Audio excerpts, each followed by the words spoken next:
test.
And welcome to the March 9, 2023 Board Work Session.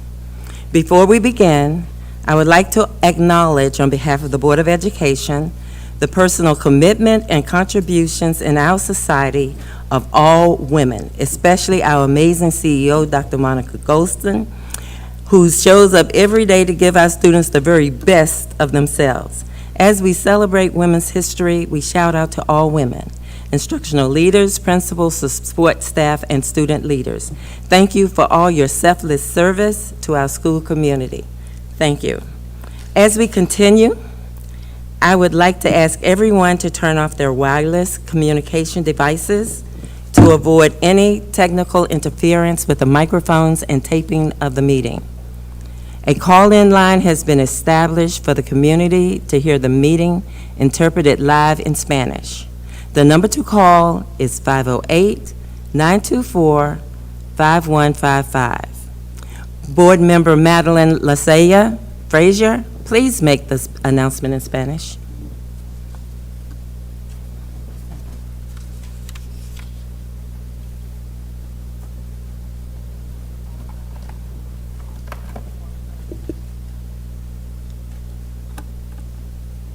you have it? Mr. Studo. Si desea escuchar la reunión en español, se ha establecido una línea telefónica para que la comunidad pueda llamar y tenga acceso a interpretación en español de la reunión en vivo. El número a llamar es 508-924-5155. 508-924-5155. Thank you very much, Board Member Saron Ruiz. For those who are not able to observe now, this meeting is being recorded and can be accessed for later viewing on the Prince George's County YouTube channel. Lastly, for recording purposes, I would also like to remind all of the board members to turn on their microphone when they are speaking. Board Member Alvaro Saron Ruiz, please lead us in the board prayer and pledge of allegiance. O God, we pray, to administer that which is just in all educational policies, being ever mindful of your guidance, steer us to action with love, wisdom, and understanding. Amen.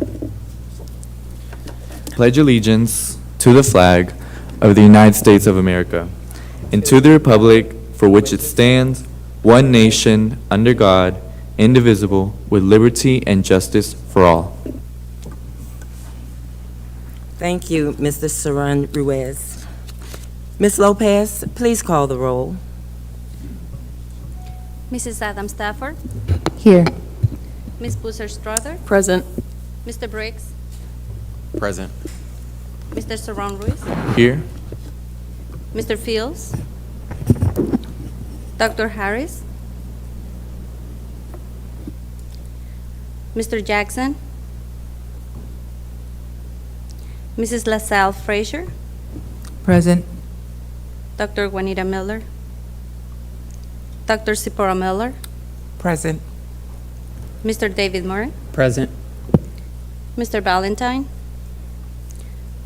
Ms. Walker, Mrs. Meekins Murray. Present. Thank you, Ms. Lopez. We have quorum, Madam Chair. Thanks. Colleagues, may I have a motion to adopt the March 9, 2023 Board Work Session? So moved. Second. It's been moved and seconded. Any discussion? Hearing none, all those in favor, please signify by saying aye. Aye. Aye. Any opposed? The ayes have it. Thank you. The board will hear public comment from speakers on agenda and non-agenda items. Public comment guidelines for registered speakers. To the registered speakers, you have been registered to speak in a public comment forum where the Board of Education will listen to your comments. The board will not address your comments. All registered speakers will have 3 minutes to make their presentation. Registered speakers may not relinquish any part of their speaking time to another registered or unregistered individual. Speakers may not address individuals or issues with profanity or derogatory remarks. You will be warned once. If you continue, your comments will be muted, and you may be removed from the meeting. Speakers are encouraged to use titles rather than names. For example, principal, CEO, chair, board member, etc. Your adherence to these guidelines will enable us to the public participation process to move smoothly. There are 2 confirmed public live comment speakers tonight. Our first speaker is Ms. Tanya Wingfield, Citizens for Accountability, PGSPS, Board of Education, Board Policy.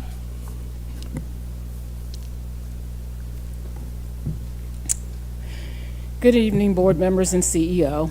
Under the board's code of conduct, board members are not to use board information for personal use. However, board members that filed their personal complaint against the former chair did just that. The February 28th complaint filed using the email of the District 4 board member address at 11:13 p.m. with signatures of 4 board members signing in their capacity as board members, one former board member using her personal email address, and a sitting council member using his county council email address. These signatures should have been verified, being they appear to be electronic signatures. The second email sent at 11:39 p.m. that included an affidavit missing the signature of the District 7 board member. Now, this affidavit failed to meet the Maryland's requirement having an affidavit signed by notary public or a person authorized by law to administer an oath. How did the state board miss this? The opening paragraph of the complaint, we are writing to supplement. What were they supplementing since their prior cases filed as board members were dismissed? They were filing as citizens.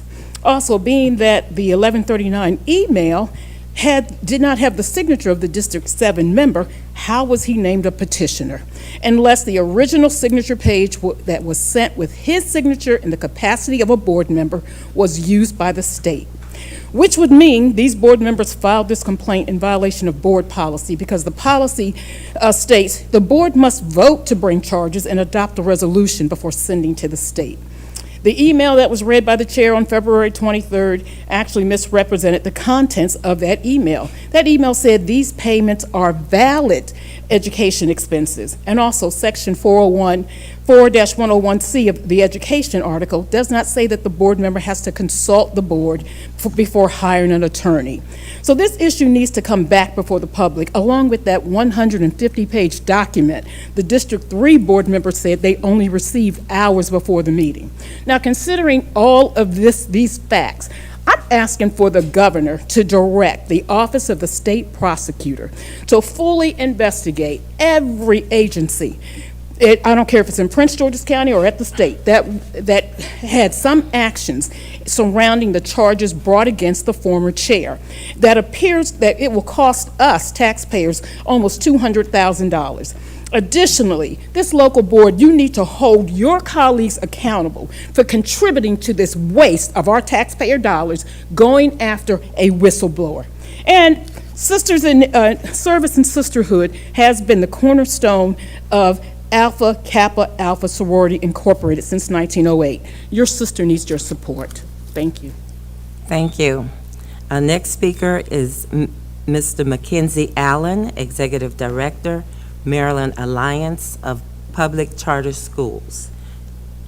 Hi, good evening, members of the board. My name is Mackenzie Allen. This is the first time I'm speaking to you, so thank you for welcoming me. I'm the Executive Director of the Maryland Alliance of Public Charter Schools. We are the only charter support association in the state of Maryland. We work with Maryland's public charter schools through advocacy, technical assistance, and much more. One of those items is supporting public school districts in Maryland to develop inclusive policies, procedures, and charter-specific evaluation tools. We are proud to share that every operator in Prince George's County, Imagine, College Park Academy, Chesapeake Lighthouse Foundation, Equity Now Inc., and Excel are members of MAPS, and they are also members of our Prince George's County Regional Alliance. It was developed in 2020 to support the significant growth in health. And Legends, sorry, I left out Legends. Support and the significant growth in health of the charter sector here. All Maryland charter school students are public school students, and given the significant wait lists in your district for the seats available, parent and guardian demand is high for more high-quality public charter school seats. We are here to serve as a resource not just for the charter schools in the state, but also to all of you all in this chartering journey. We are thrilled to support the review and renovation of Board Policy 3506.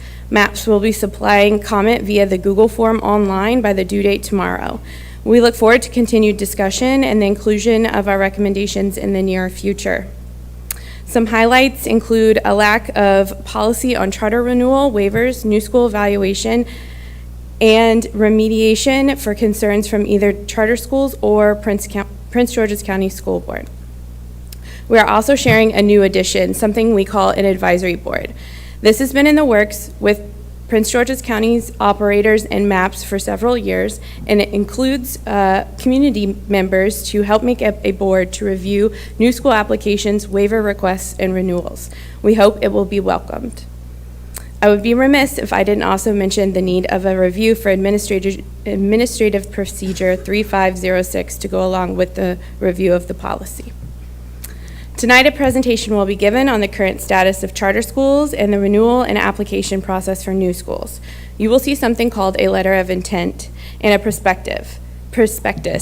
This is used in other districts, but not as a tool to evaluate and invite schools to apply. Instead, it is just a notification tool. In your district, it is being used as a roadblock to prevent the growth and expansion of charter schools in this district. We ask that be reviewed significantly and look at the problems attached to the prospectus policy currently in place. Thank you. Thank you, Ms. Allen. We did not receive written comments or pre-recorded videos for this board work session. Thank you to the public speakers for your comments. I will now yield the floor to Mr. Howard Burnett, who is attending on behalf of Dr. Goldson for the introduction of the 2 agenda items. Good evening, Chair Mickens-Murray, and to our board members present this evening. It's certainly my pleasure in representing our outstanding CEO, Dr. Monica Goldson, this evening. We have presentations on our public charter school program and also the equity dashboard. It'll be provided by our chiefs of the different areas and staff. And of course, those individuals are the best staff members in the country. So welcome this evening. We'll start with our public charter schools. Thank you. And that Dr. Helen Coley will introduce staff who'll do that presentation. Good evening. This evening, I will introduce to you the individuals that lead the work and support the work of our 12 charter schools here in Prince George's County. These 2 individuals are Ms. Elizabeth Saunders, who is the instructional director assigned to the charter school office, and Dr. Monica Gaines, who is the charter school liaison. She's new to us, and we are happy to have her. Not new to the county, but new to the office, and we're happy to have her as a part of the team. The purpose of this evening is to explain the processes, procedures, and ultimately the individual work that is supported and given to our charter schools. They will explain to you this evening what some of those common processes are, the procedures that they are governed by, and the actual indicators for success. So without further ado, I'll yield to my colleagues, Ms. Saunders and Dr. Gaines.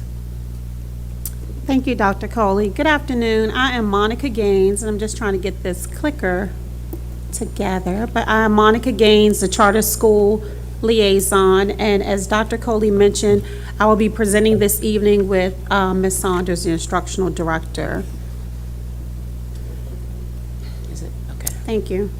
First, I would like to thank you all for inviting us to the work session this evening to learn more about charter schools and how they are selected, monitored, and evaluated. Before we get started, I just wanted to share a few key terms from the charter school world that you will hear in our presentation. Just wanted to make sure that everyone had a working definition, so I'm going to give you a moment just to review the terms.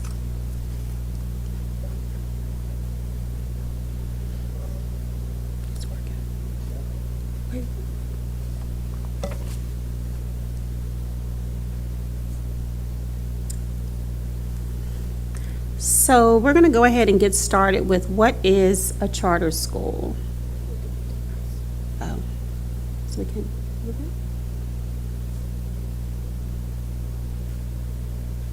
So we're going to start with what is a charter school. A charter school is a school of choice for our students and families. It is a non-sectarian public school that operates under a charter or agreement. And as you just read on the first slide, that agreement is between the Board of Education and the charter operators.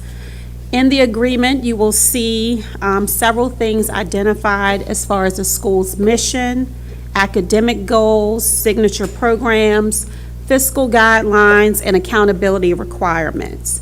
As a public school, charter schools are tuition-free, and they're open to all of our students through a random lottery system. So a few features of Maryland charter schools. I'll first start by saying that charter school regulations and the level of autonomy for charter schools widely vary across the United States. In some states, you may actually have higher education institutions. You could have state agencies that are the authorizers. But in the state of Maryland, the local education agency serves as the authorizer. So a public charter school in the state of Maryland operates with the approval of the local board in accordance with the agreement. A few other things about the charter schools in the state of Maryland. The public charter school staff are employees of Prince George's County Public Schools, and they are represented by our local bargaining units. Also, all of our charter schools are required to follow our district administrative procedures, COMAR regulations, unless a waiver has been approved. So how does the public charter school office support? So one of our main roles is to serve as the liaison between the Board of Education, the charter school operators, and their boards, as well as potential operators who are interested in bringing charter schools to our district. We provide oversight, monitoring, and support to charter schools and their principals. We also resolve express concerns relating to charter schools and provide technical assistance as needed.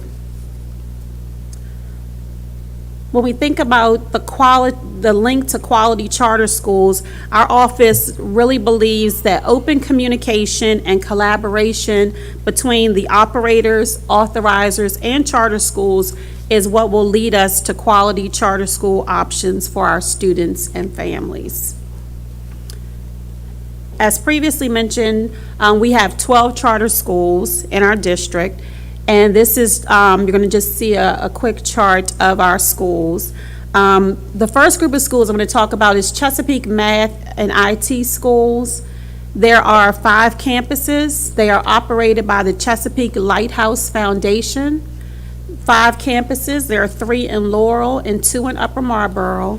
They serve students in grades K through 12.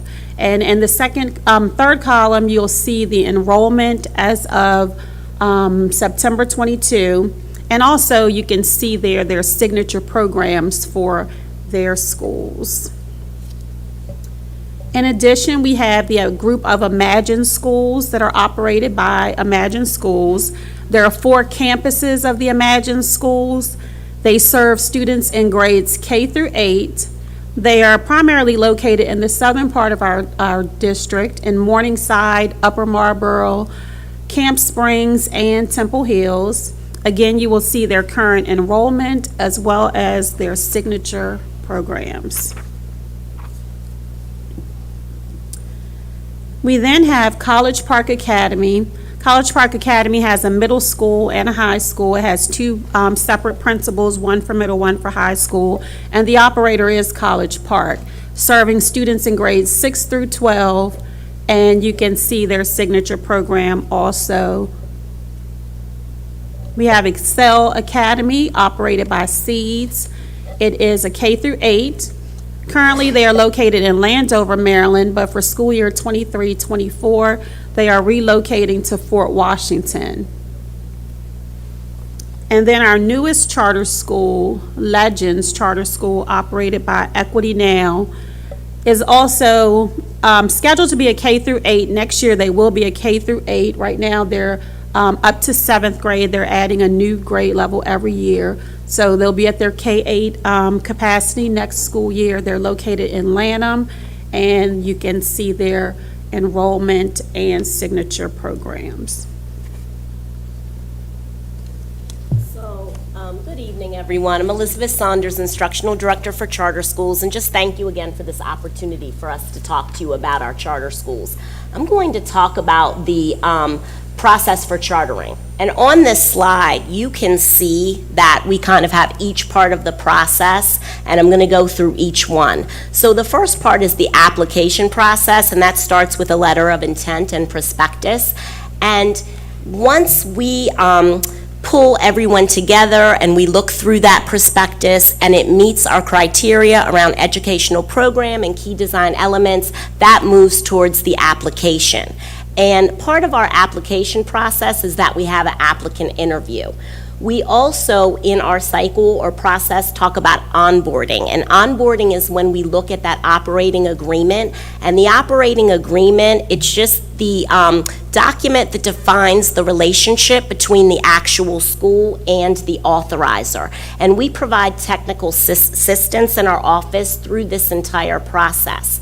There's also monitoring and oversight, and part of that is compliance to the things that the charter school needs to submit to us, and then there's intervention if we see that there's any sort of issues, and then the renewal process. And the renewal process is for the continuation of the operation of the school. And that begins with a letter of intent where the operator and board say, hey, we'd like to continue operating our school, and then the renewal application. Authorizers, their main responsibility is really to provide oversight of the school's performance in terms of academics, finance, operations, and compliance. What we don't do is manage the day-to-day operations of the school or operate the school. So this is the timeline, as you heard me talk about on the previous slide, and this is first in the application process. The letter of intent and prospectus is due to us, and we accept those the first Monday annually in August. And then, again, as I said before, once we see what the signature theme is of the charter, we pull together content level experts, and we go over the prospectus, we review it, we score it, and then we do a debriefing. That's sent out no later than the first Monday in October. If the prospectus is approved to move on, then a full charter school application would be sent out and submitted, and that's due the second Friday annually in January. And part of that would be a capacity interview with the potential applicant, as well as an administrative recommendation, and then the Board of Education would meet, discuss, and vote, and then that decision would be annually in May or June. One of the things that I do want to point out is between step 3 and step 5, due to state law, that process can take no longer than 120 days. So once we get an application, we do pull together a team of people to actually look at it. And then the last application that we went through this process with would have been Legends, which is now an operating charter school in Prince George's County. The renewal process is kind of the next step, and that begins again, as I said, with the letter of intent from an operator. They submit their renewal application. There's a performance review and site visit that's conducted by an external evaluator, and then the external evaluator meets with the public charter schools office. We analyze those results, and then we hold a debriefing with our charter school stakeholders, and then we do come up with a recommendation. That recommendation is then given, and then the final decision around the renewal would be made by the Board of Education. And renewal is not just around what happens at the site visit. Renewal is around what happened over the entire term of the charter. And this is done through the performance review and site visit, and I'm going to talk a little bit about that on the next few slides. So how are schools evaluated? As charter schools operate with autonomy in exchange for accountability, our role is to provide oversight, and there are 3 key criteria that are answered in the renewal report. And they are, is the school's academic program a success? Has the charter school remained faithful to the terms of the charter? And is the school fiscally sound and a viable organization? And these questions are answered within the renewal report. based on performance over the term of the charter. This gives you the renewal schedule from 2023 to 2025, and this encompasses all of our campuses. So this year, as you can see, there'll be 5 schools up for renewal. By June 30th, 2023, those renewal decisions will be made and communicated for Imagine Lincoln, Imagine Morningside, Excel, and then the 2 campuses of CMIT South, elementary and middle high. By June 30th, 2024, we have Imagine Leland and Imagine Andrews, and then by June 30th, 2025, CMIT North, all 3 campuses, K through 12, College Park Academy, and then Legends. And one of the things is that you should expect to receive is that report soon, and then in one of the slides, one of the next few slides, it tells when that's going to be on the Board of Education agenda. So the external evaluator that I mentioned in the previous slide is 10 Square, and that's who we've contracted with at this time. They provide authorizer support by partnering with us for charter site visits and reviews. They're experienced, they're efficient, they're skilled, they're non-biased, and they understand charter school program development, monitoring, and oversight, and how to document it. So we've been working with them currently for 2 years, and it's been a good partnership.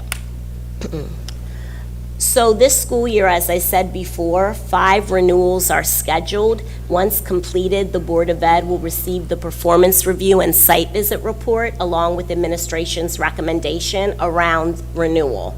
And the proposed Board of Education agenda items will be Lincoln and Morningside, May 11th, and then the CMIT South campuses and Excel on June 8th. And again, this is an evaluation of outcomes against those contracted expectations.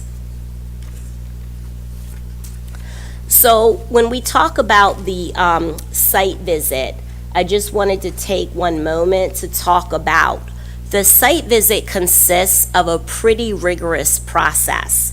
It consists of classroom observations, focus groups with teachers, leaders, charter school operators, parents, support staff, and charter school boards. There's also a pretty rigorous review of school artifacts.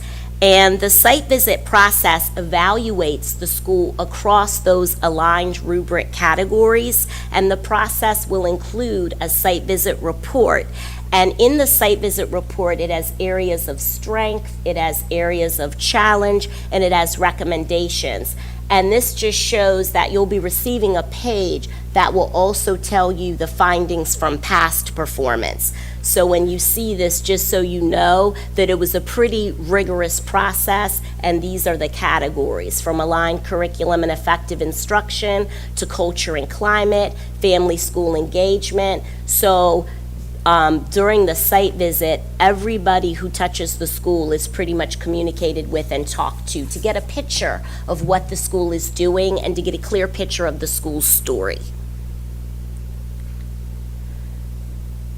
Part of the renewal application is also a performance review. So this is just giving you a sample of the ratings, which are meets the criteria, partially meets the criteria, does not meet the criteria. This is just a sample of the different areas around academics, around leadership, around finance, and around organization that will be rated. And we ask our charter schools to reflect on their past performance, but also give us a window moving forward. What are you planning on for the next charter term? What might be different? What are you thinking now after you've analyzed your data? And that's also an important part of the report. We want them to reflect on their past performance as well as planning for the next chapter. So I'm going to give, just talk a few minutes about a quick glance at the performance of the charter schools on the Spring 22 administration of MCAP. So each of the slides that you're going to see next are going to show the performance level scale at the top.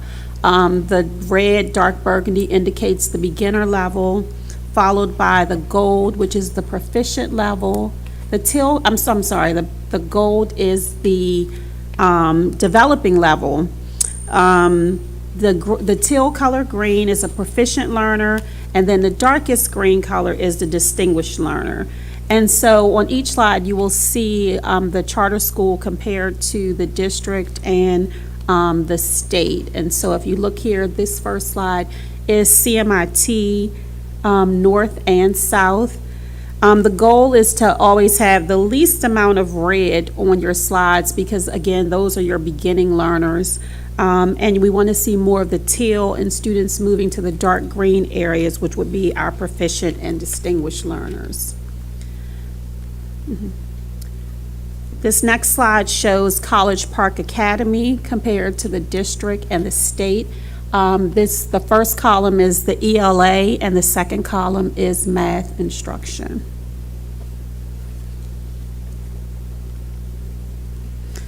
Next, we have Excel Academy, once again compared to the district and the state.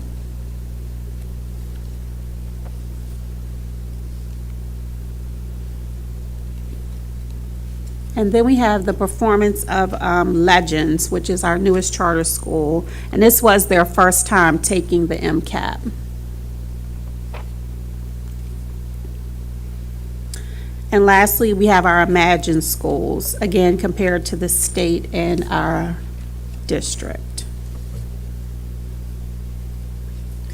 At your seats, there's also a yellow folder. And inside the folder, there's just a one-pager of all of the charter schools with the Maryland report card data that was released today. You'll see here the charter schools listed with the star rating that was given to each of the schools, or that each of the schools earned, along with the total possible points, the points that they earned, and the percentage. And in the last column, you see the overall academic achievement for each of the schools. 20 possible points are given for our elementary and middle schools and 30 for high schools. And so you can look at that to compare.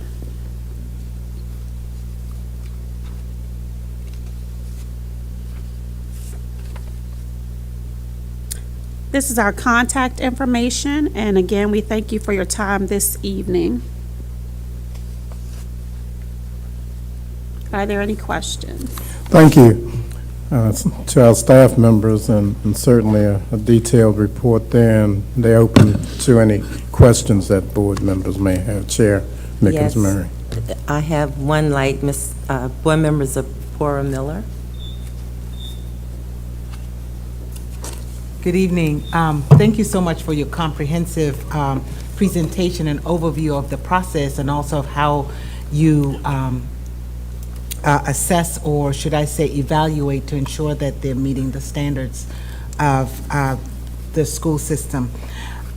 When you talked about the beginning process, where they get the letter of intent, hold on, I have my question. The letter of intent. Once the letter of intent comes and they start, the team reviews the prospectus, if the application and prospectus does not meet the criteria, do charter schools have the opportunity to resubmit that year?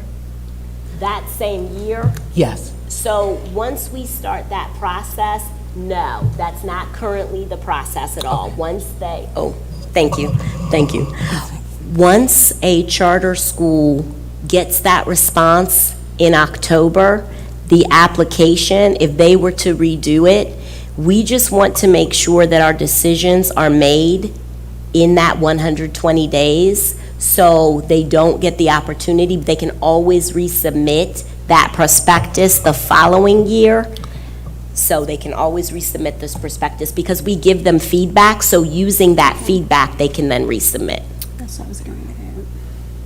Thank you. That was going to be my next question. So they know the areas of improvement and what they need to include to be reconsidered again. Yes. And hopefully gain a positive response. Yes, we do give them feedback. Okay, thank you so much.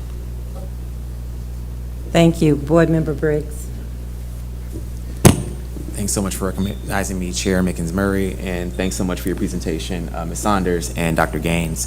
I had a question, Dr. Gaines, about the star rating. I know that it's different for every state, and so I was just curious, in comparison to the academic progress data that you spoke to, if you could speak to the star rating and what exactly that measures, so that we can kind of better understand these percentages here, if possible. Okay, and so I will just say, if you look here, it tells you the total possible points. You see that category. So say, for instance, in 2022, there were 276 points that CMIT could get, and they have so many points because they're kindergarten through 12th grade. It tells you the total points earned, and then that gives you the percentage. And there is and I don't have this right in front of me, but there is a rating for each of the stars. It'll say that, I think it is maybe 75 or over will be a 5-star, and then it's 60. So there is a band for it, which will tell you once you earn this certain number of points where you're going to fall. Okay, thank you. So just to be clear, so the total amount of points is based on the amount of students, or is it based on, okay. The level of the school. And so elementary schools get 100 or can get a possible of 100 points. Okay. Middle schools, 96.5. Ours say 86.5. There's a lot of into it, and I'm not the, okay. I can chime in on this one. I was certainly going to yield some information from Dr. Schrader. We happen to have him here this evening, so not to have Dr. Gaines speak too much about that particular area, but Dr. Schrader can just give us a few details on the star rating. I surely can. So when you're looking at the star ratings, and we're actually going to be sharing this in detail with you during the March 23rd board meeting. So the star ratings are made up of a series of indicators for each of the levels of schools. So when you're looking at elementary schools or middle schools, the primary indicators there are academic achievement. When you're looking at academic achievement, which is primarily the MCAP assessments, academic progress, English language proficiency, as well as those school quality and student success metrics, which includes chronic absenteeism, so forth. For each of these indicators, there's allotment of points that schools can earn depending on their progress in each of those categories. Those points are then averaged out to create an overall average. Those averages then have a lookup table to create these stars for the schools, those ratings for the schools. And again, on March 23rd, we'll be sharing that information with you in detail on breaking each of those indicators out for your understanding. I will share, though, that today, at approximately 1 o'clock, MSDE did release the star ratings for all of our schools. So you can go to the Maryland Report Card website, and you can pull up that star rating for each of the schools within the district. Thank you. And again, I know that there's going to be a presentation later, so feel free to say it. We can present on this later. But for the total earned percent, because I see that the highest is 75%, but it says a star rating is 5. So I'm assuming that the 5 is the highest that you can get. But can you just speak to, if possible, the star rating to the total earned points or the total earned percent? What Certainly. that specifically means? Yep. So to receive a star rating of 5, you have to earn at least 75% of the overall points. Star rating of 4, you have to earn 60% of the overall points. Star rating of 3 is 45%. Star rating of 2 is 30% of the points. And although there is a possibility of achieving all 100 points, it also is dependent on the school. They have to have adequate data within each of those indicators for those indicators to count, both in the numerator and the denominator. So if you go out there and look, you can see that some schools may not necessarily have a denominator of 100 points. It might vary slightly on the membership of the schools. Okay, thank you. Thank you. Board Member David Murray. Thank you, Madam Chair, and thank you, Ms. Saunders and Dr. Gaines. Always excited to talk about our public charter schools and PGCPS. I have a few questions around the Maryland Education Code as it relates to charters, our process, and how those things work together. My first question, I guess, who is the charter authorizer in our county? The Board of Education. Okay, thank you. That was my impression as well from my reading of the state education code. I guess secondly, have we received any applications in the past year or 2 years from anyone desiring to open a charter school in the county? No, not in the past year. The last one would have been Mecca, I believe. Okay. Not in the past year, no. Did you receive, I have in front of me, just for full transparency, the Friendship Aspire STEM charter school application. I think they provided it to the entire board. So the system hasn't received that application? The school system? Yes. So the school system, that in following the process, the way that the process works is that after the prospectus is reviewed, then a decision is made, and then after that, applicants are asked to apply, and that's the process. Thank you, Ms. Saunders. That is helpful. That was my understanding of the process as at least we're implementing it right now. I guess what I'm trying to understand is that we've established that the board is the authorizer. So that means we have to vote to approve, renew charters, deny charters. That power rests in the County Board of Education. And so what I'm wondering then is that if people are expressing interest, they're applying, the board is not voting on them, I'm not understanding how that's congruent with the Maryland Education Code. Like, in order for the board to be the authorizer, we have to be presented with the chance to vote up or down charter school applications. So I'm struggling to understand why we didn't receive this one, and if we've missed out on any other ones, because it seems like it's impeding our ability to act as authorizers. So if the criteria... Let me step in on that, Mr. Murray.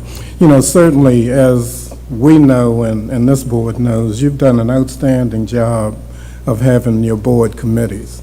And within those committees, such as your policy and governance committee, because that's really your your strength and your bailiwick. You establish policy and governance, and then certainly the administration works with you on those committees to establish administrative procedure. And so within all of the areas that the administration has, then we have administrative procedures that align with your policies and governance. And certainly there's an opportunity, you know, as you've exercised this year and will next year, to have committee work and to look at policy and governance, bring our staff in and look at administrative procedures such as the ones outlined by the charter school staff, which align with your policy and governance. So if it doesn't match, that certainly is a great opportunity to address those issues. Okay, that's helpful. I think that I will definitely take you up on that recommendation, have the board review kind of what our board policy says on charters, but still taking it back, like if someone has applied, the state law is very clear that the County Board of Education has to vote in 120 days. And so I guess what I'm asking administration is, how can we be in compliance with state law if we don't vote on this application that I have in front of me within 120 days? I mean, that's what the state law says. So I know we have room to implement policies under that, but the law is very clear that the county board has to vote. Right, and our procedure, which aligns with the policy that you have, recognizes that the individual company has to rise to the particular level through the process to then have an application be accepted so that you can review it.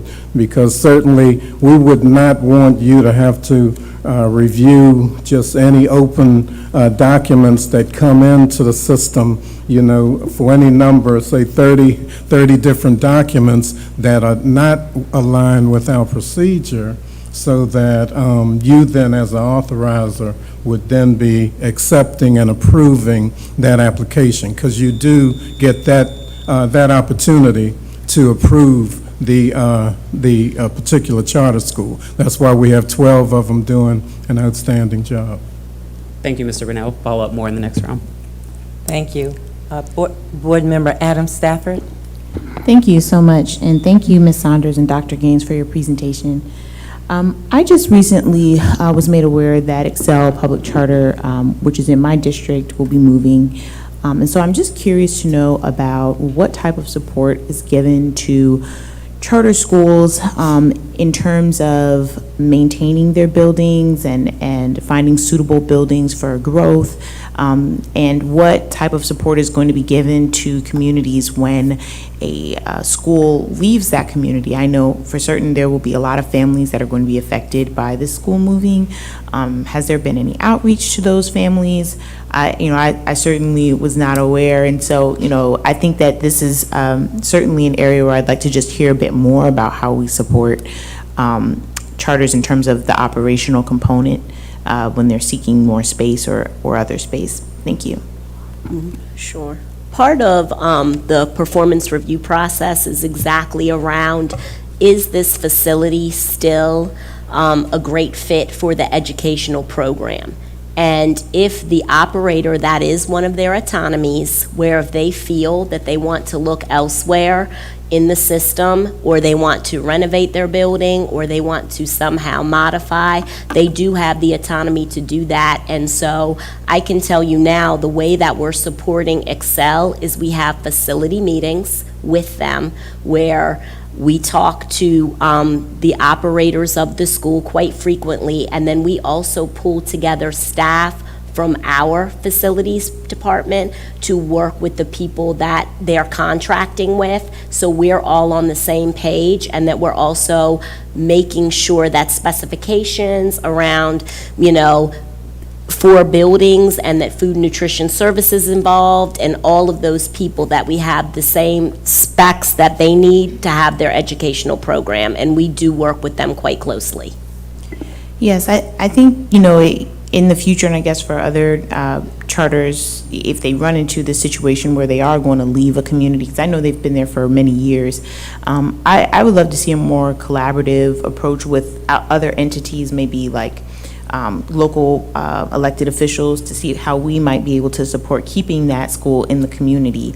For example, if space is an issue, or looking for partnerships with local businesses, how can we support, because it is a lot for a school to leave in a school as large as Excel.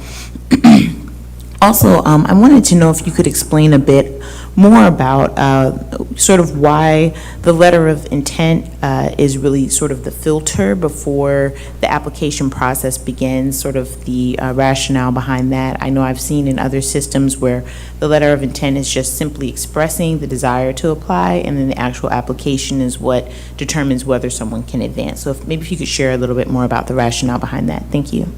The letter of intent is just that. It's just the intent to apply to operate a charter school. The prospectus is where they're giving their executive summary, they're giving details around the key design of their educational program, they're determining the composition of what their board might look like, and that's when we're digging a little bit deeper, and then that's when we get ideas of what's your signature theme, what are some of the pieces around your key design, and then that's when we pull in a team. So it's not just us, it's a team of content area specialists that kind of go through it and ask questions and provide feedback. Thank you. Board Member Boozle-Strother. Thank you, Chair Mickens-Murray, and thank you so much for the presentation. I guess I want to look a little more broadly around our public charter schools. There's certainly still debate in the public education world about the role of charters, the funding of charters. Certainly are conversations I have in my district. I wanted to hear from you what's still the value and purpose of charter schools and PGCPS? If you could speak to, I think, some of the assumptions are innovation, experimentation in curriculum, but I think also the assumption is higher academic achievement.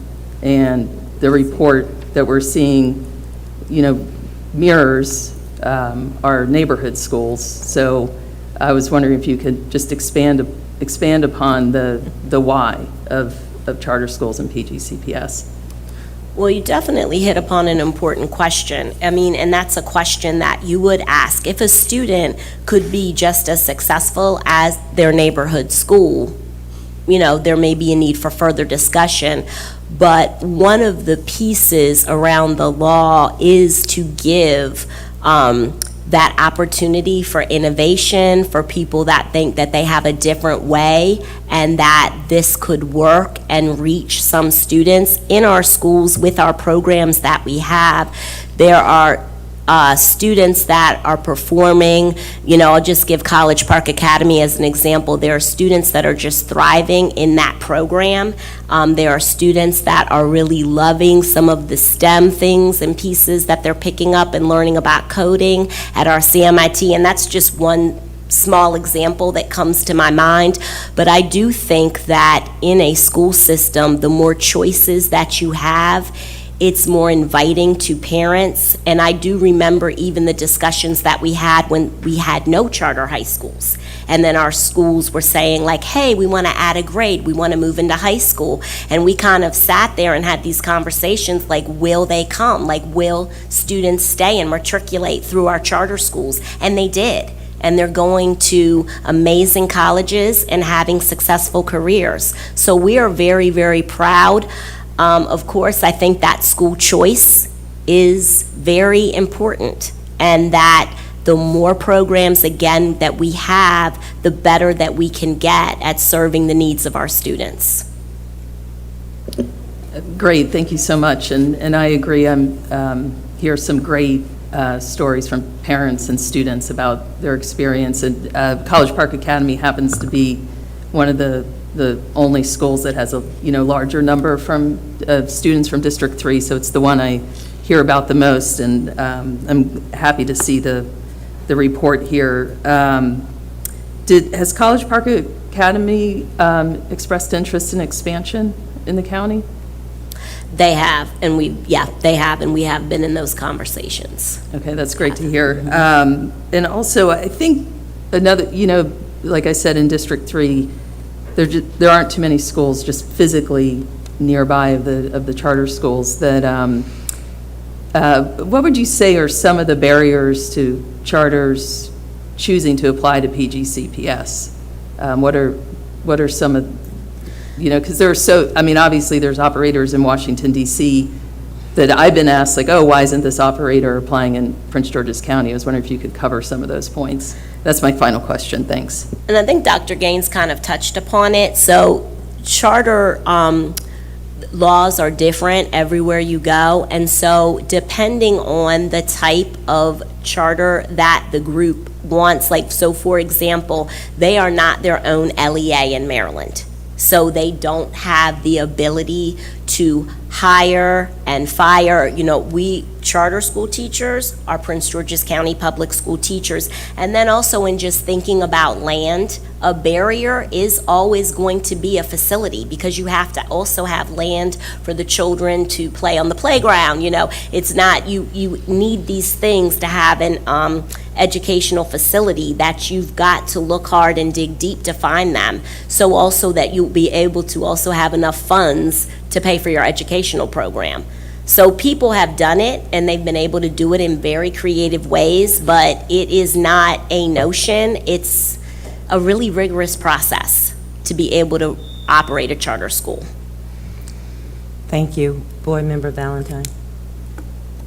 Thank you. Thank you for your presentation. A couple of questions. As it relates to the letter of intent process, can you discuss who's at the table and who's reviewing the letter of intent to make a determination about whether a charter can apply, submit an application? So the letter of intent comes in with the prospectus. That's just more of the formal saying, like, I really want to do this, and then they sign it, and then they're identifying who their point of contact is. That's all that is. That would never stop someone from filling out a prospectus. So then the prospectus is more of the executive summary of the school, the key design elements. That's what's rated.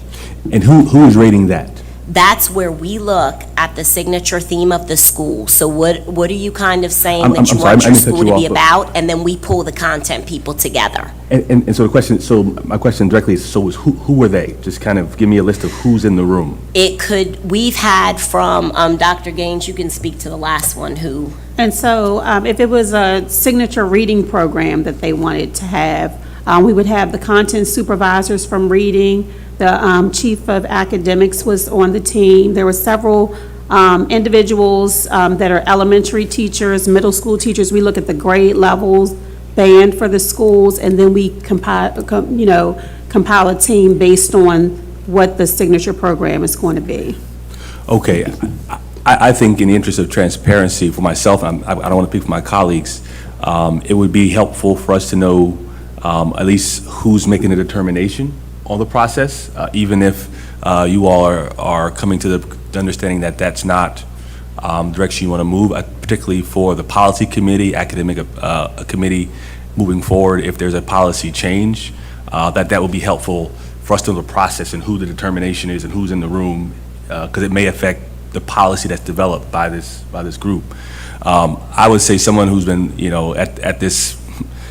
at this fight for a very long time, and understanding nationally, particularly where you're seeing charter schools operate at a very high level, and I would put Prince George's County in that number, and in Maryland, but I would say a lot of what's happening is not because of what's here, but in spite of. If you look at the Maryland charter school law, for years has been rated the worst in the country for the amount of autonomy that it gives school districts in comparison to other districts. The idea of charter schools traditionally is to give school leaders, to give founders as much freedom and autonomy within the law to address the gaps in achievement and fully actualize school models. And so in most states, charter school operators have the power to choose their own principal, to choose their own professional development, to control their curriculum, to decide whether their teachers have to opt into a collective bargaining agreement. And so if you look at sort of best practices, in many cases that's the case. Looking at the data for our schools, if you ask why charter schools still matter, if you look at the particularly the waiting lists for parents in this county, it's self-evident. Parents in this county really demand choice. Unfortunately, parents who are not getting into those schools often opt out of our system altogether, which is reducing our enrollment and cuts down on our per pupil funding that could tremendously help us. And so in many ways, districts are turning to charter schools as a way to bring people back into their system and to offer alternatives to a traditional model. Particularly, we do offer a number of choice outside of charter schools, and I benefit from that personally. And I see parents opt into our language immersion programs, our Montessori program, our STEM programs. But you're also seeing these charter schools, particularly like Legends for financial literacy, obviously CMIT, are clearly offering something that clearly parents saying they're not getting, and you're seeing from some of the data that it's really helping. I would also say I recommend, and I'll talk a little more in the second round, that we talk more about how we are sharing lessons learned from these schools with other schools around the county. If you're seeing particularly improvements at these charter schools, there's no reason why with the same student body and in many cases some of the same personnel that those same best practices can't be replicated. Similarly, at the state level, there was laws passed that allowed charter schools to apply for waivers from certain policies in school districts, and that this is an opportunity for districts to just charter schools to again obtain more autonomy if they apply for it. We need to have discussions with our charter school founders and to understand that they have that option because in many cases they're doing this work not because of but in spite of the charter school law. Thank you. Board Member LaSalle Frazier. Thank you. I have two questions. The first one is, we talked about prospectus. On average, how many prospectus are rejected or sent back every year? So it depends. It really depends on the year. During the pandemic, there were not as many. Just, I think that people just were, probably not thinking about opening up a school during the pandemic.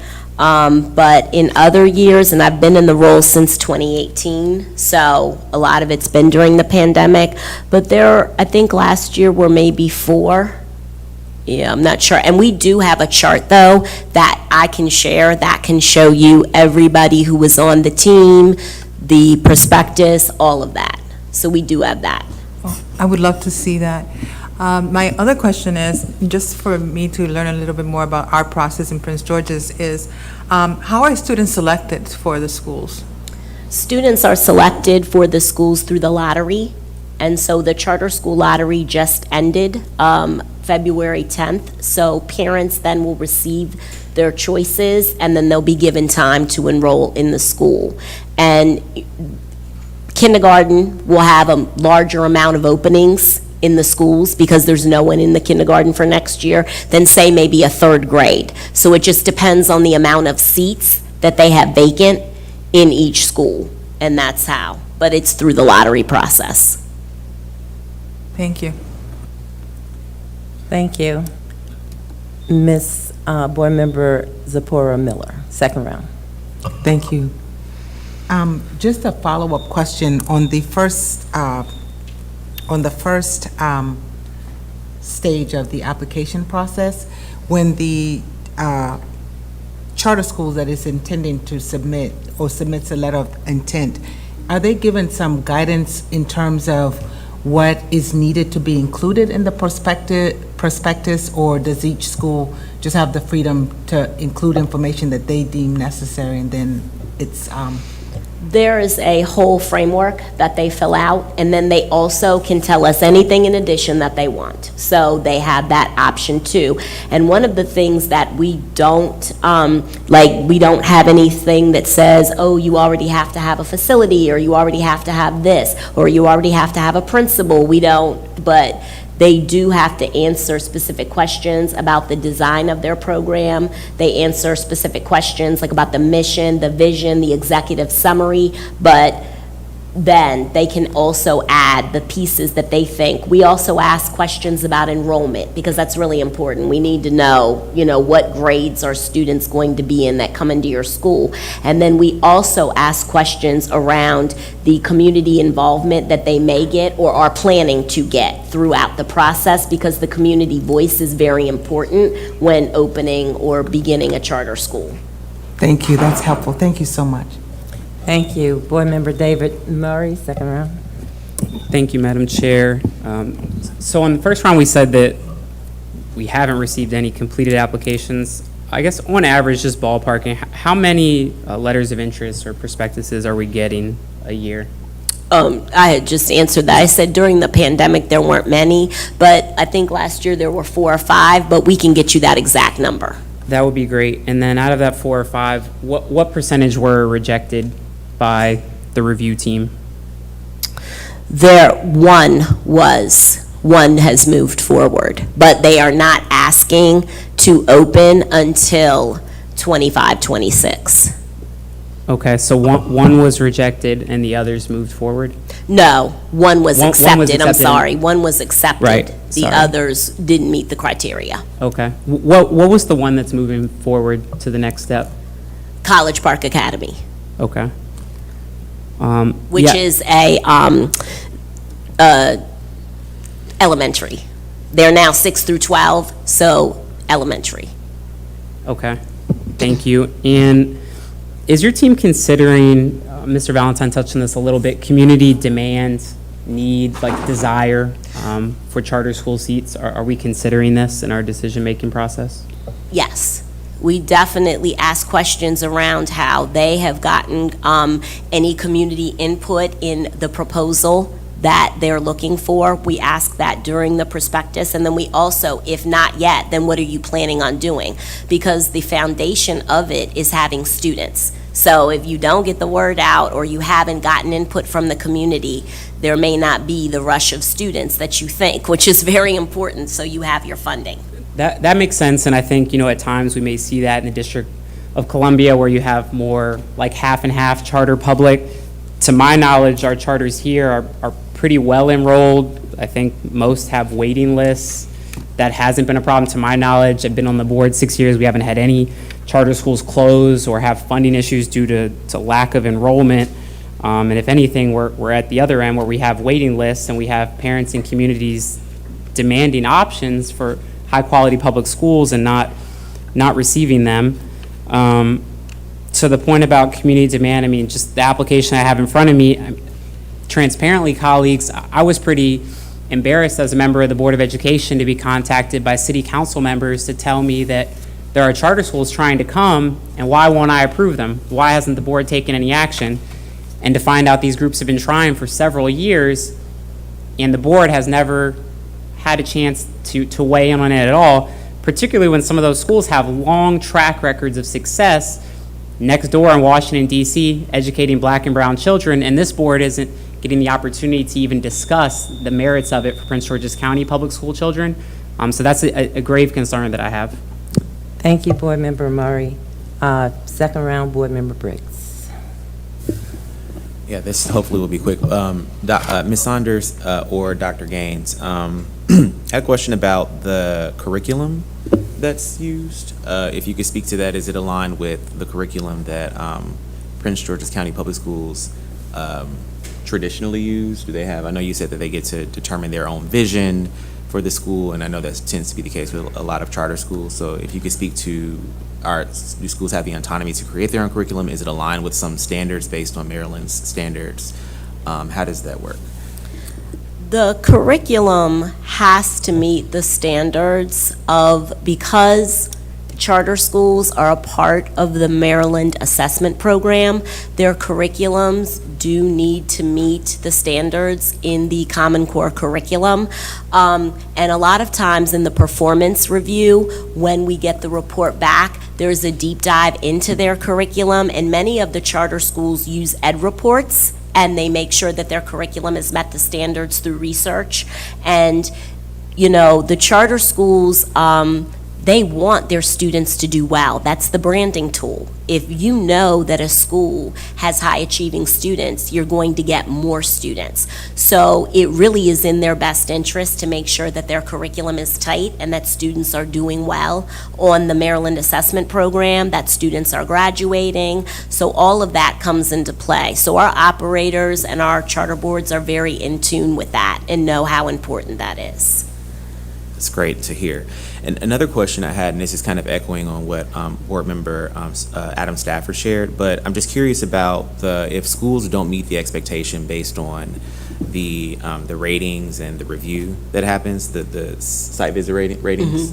And I also know that in the Every Student Succeeds Act, there's the requirement to support schools that don't meet the 5% threshold with like a kind of a plan to support them in meeting the expectations. So I'm just curious, regardless of ESSA or not, if you could speak to what supports exist for charter schools that don't meet the expectations, to kind of provide them that technical assistance that you mentioned, to get them to where they need to be instead of just closing the school down, if that's a process at all. So one of the things that, and we have not had current assessment data in several years, but we definitely have still tracked our charter schools in terms of attendance and enrollment and suspension and those types of, that type of data.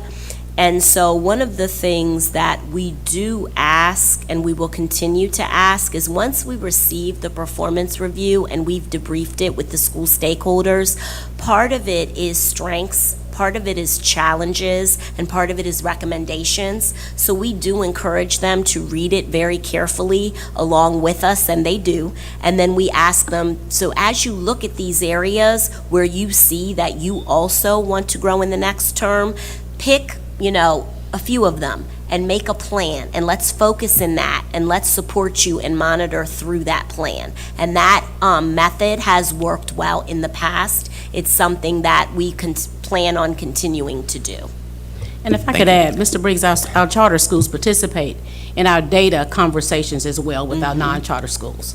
The supports, the going out to the sites, the visiting in classrooms, the feedback provided to principals exist as well. So it's not as such that we don't provide that support to them. It is ongoing, just as it is for all of our other schools as well. Yeah, and I also serve as the principal supervisor, so I do have, and also along with Dr. Gaines, we have a good relationship with our school principals. We sit in on meetings with them, we share information around parent concerns, so all of that is also occurring along the way. Great, thank you. Thank you, Board Member Briggs. Board Member Valentine? Thank you. Would you consider Prince George's County Public Schools inviting of charter schools? I think that when I came into the office in 2018, we had started looking at some of our processes and like the capacity of our office and what we are doing, but we always are in a growth mindset and what can we do to improve. And, it's interesting that you ask that because I do think that we're inviting. I think we've been inviting. When I look at other counties in Maryland and I see the comparison rate, even us to the county next door, we've got 12, we've got 13 principals. So I do think about those things. I also, though, as we reflect, I do feel like our office is going to have more conversations about owning our work around equity and what can we do to make it more welcoming and open. We're always open for suggestions. We always know that there's room for improvement. We are not resting where we are. We're firm believers in school choice. We're firm believers in options. And working with our charter schools has been an amazing experience and seeing that autonomy. Thank you. I mean, I'll be totally honest. Since I've been on the board, there seems to be a tension. And I think it's echoed by founders and people who would like to enter the system. I think based on the data, based on the community demand, whether it be for through parents or the like, I think we're missing out on an opportunity. And on another level, it's really not, I would never compare us to other districts in the state of Maryland because there are clearly districts that have, who are averse to charter schools blanketly. And so to compare ourselves to other districts that have never chartered a school, and I imagine will never, especially when we're dealing with the demographic that is trying to make tremendous gains post-COVID, that the opportunity to grow programs that are working for students, that parents are demanding, and to do so and to allow those leaders to operate again in a level of autonomy that does not require them or mandate them to certain requirements that other schools are, but then also try to compare them to the schools and say, well, they're kind of similar to neighborhood schools. Well, they are because we're really hamstringing the very autonomy that they applied to get in order to close those gaps. And so in many ways, it's a contradiction. But at the same time, we still are requiring certain trainings, requiring certain policies that I think are hamstringing them. I think we have to be more open, more inviting to charter schools, because if we do, we could really make tremendous gains in ways that we haven't in other schools. Thank you. Thank you, Board Member Valentine. Board Member Harris.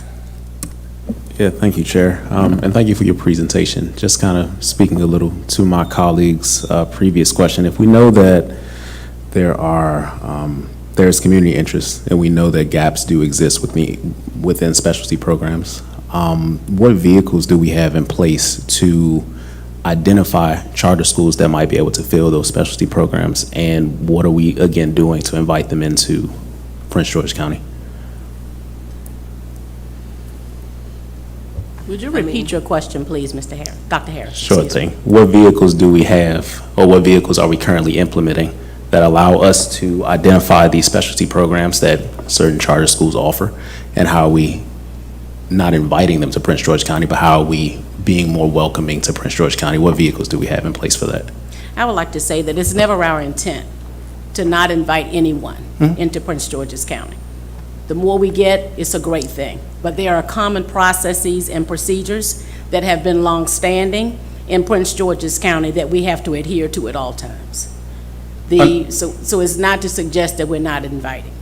Oh, no, understand. I was speaking to the previous question. So when I say inviting, I don't mean to be insulting by any means. What I'm asking is, how are we, again, we know community stakeholders want this. We know that there are gaps that we can fill. If we know charter schools, for example, have we know we have a math and a reading deficiency. How do we get charter schools to fill that gap? What vehicles do we have to identify those and then bring them in was what my question was. And if you're talking about those that are existing, or are you talking about those that would be new? New. Okay. Any new ones, well, as was referenced previously, when individuals come in with their prospectus, it is such that it is written in a way that they are supposed to identify any innovative ways by which our students would gain from the program that they are proposing. So it would be through that and that process within itself that we look at what is written and the individuals that were referenced previously. They come to the table from academics and other individuals to see if what they are indicating that they would do is evident in the way that it is written. Understood. Thank you. And then also, just so we do participate in any type, so there are several organizations, community organizations that have school choice fairs, and we do participate in those fairs so that community members who may not be well-versed about our schools can go and learn more about our existing charter schools. Okay. Because that's another kind of base of the question, because we know some years, like you said, we get no applications. So again, how do we increase that? Yeah, there's been several community organizations that post-pandemic have said that we'd like to have these fairs, we'd like to make people aware of the choices, and we've participated as well as our current charter schools. We also have, when applicants have asked for additional technical assistance, we have sent them towards the Maryland Alliance to also. Maryland Alliance is very well versed on the Charter Schools Grant Program, and so they're also able to get information from them. Thank you. Board members, before I acknowledge a third round, be mindful that we have another presentation. So if you want to do a third round, I will entertain a motion to do a third round. We have exhausted first and second rounds. I can be pretty brief, Madam Chair. I mean, half the board isn't here, so, you know. You gonna be real brief? Yeah, I'll be like 1 minute. Okay. Do I have the floor? Board member David Murray. Thank you, Madam Chair. I just wanted to follow up on something Mr. Valentine said. It really got me thinking. I think at both ends of the spectrum, we know that there are high-income families in this county that will opt into our schools if they have options they can believe in. We've seen that somewhat with schools like CMIT, College Park Academy. But I also think at the other end of the spectrum, we need to be brutally honest about what choices our families have that don't have the funds to go to private schools. If we go near the DC border on the Prince George's County side, around graduation time, even just elementary, middle school promotion, you will see dozens of signs for DC public charter schools. My student is going on to high school, 8th grade. We have no small number of students who are actually having to cross state lines to find the school choice that their parents and families believe in. And that's frankly a shame. And so I think that we need to be really honest about that, because those families are crying out for help and we are not hearing them. And I'm not hearing where in our process we're thinking about the desperation of families that are having to go into the district to navigate their system while we're not opening up more seats here. And sometimes the same providers, that are in DC want to come to Prince George's County. Thanks, 1 Madam Chair. minute, Board Member Valentine. And this is a question, and maybe for someone from the budget side. Can you just explain how we fund our charter schools?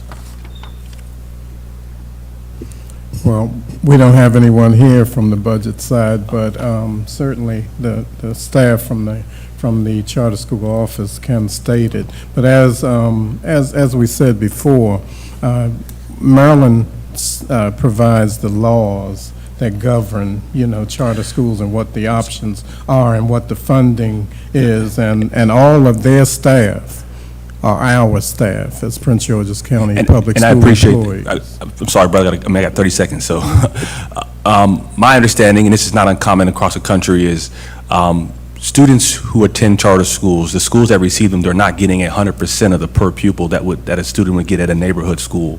And so many of the schools are operating on a fraction of the budget, maybe 60, 70 cents on the dollar.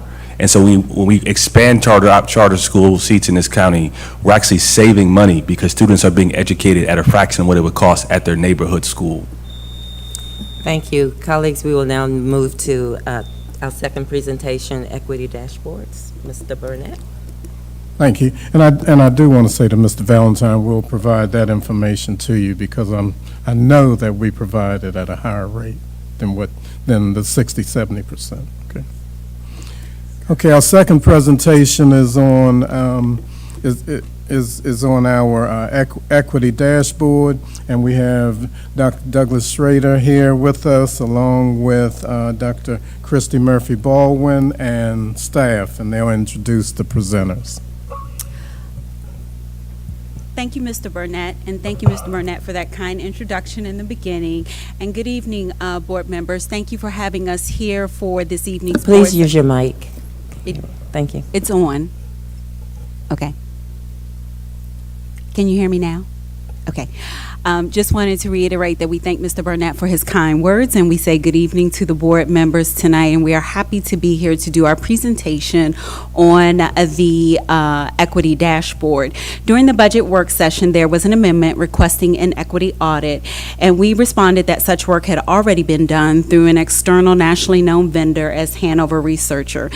We shared that the work had been done and helped us to develop what Prince George's County is very proud of under Dr. Golson's leadership, is an equity-based strategic plan, which you will not hear in other school districts, and it is known as our Transformation 2026 or T26 strategic plan.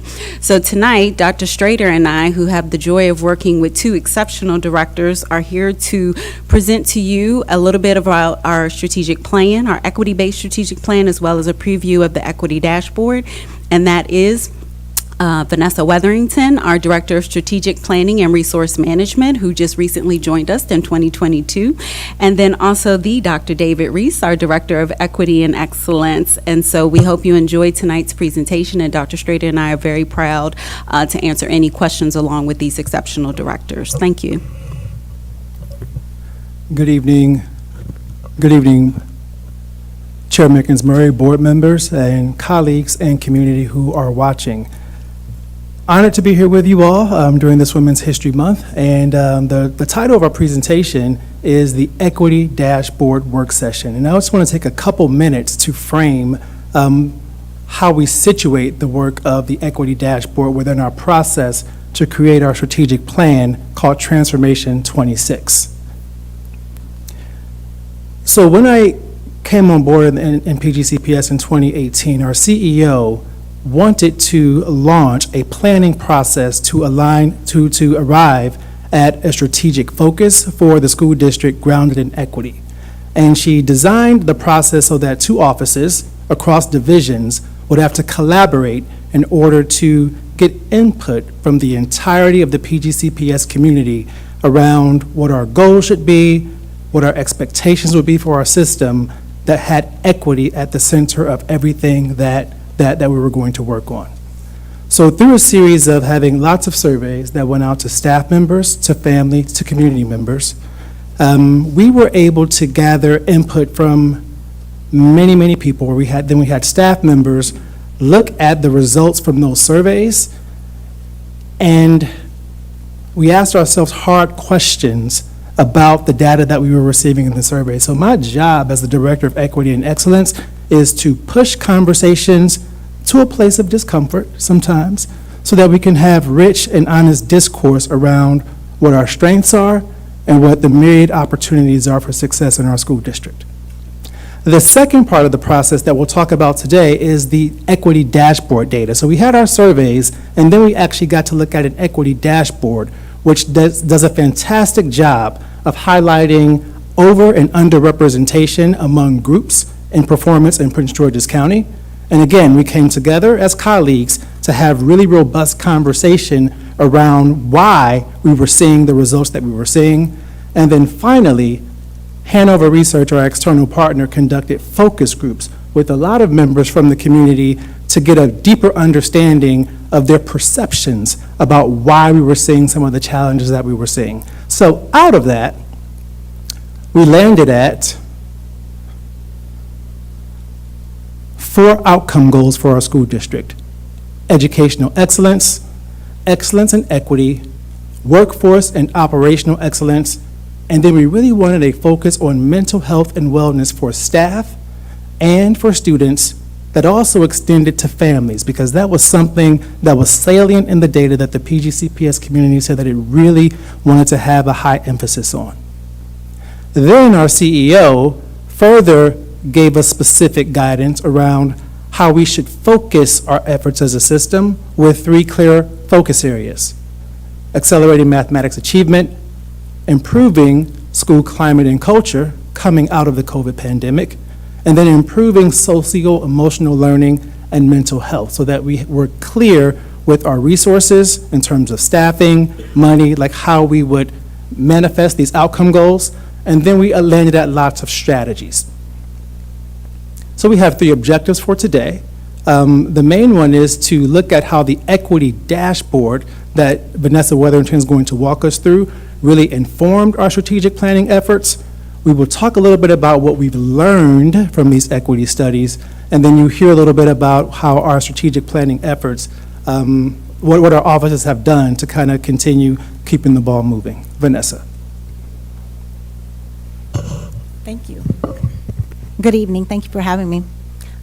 Each year, we collaborate with Hanover Research to assist us with data analysis and planning work aligned to our strategic plan.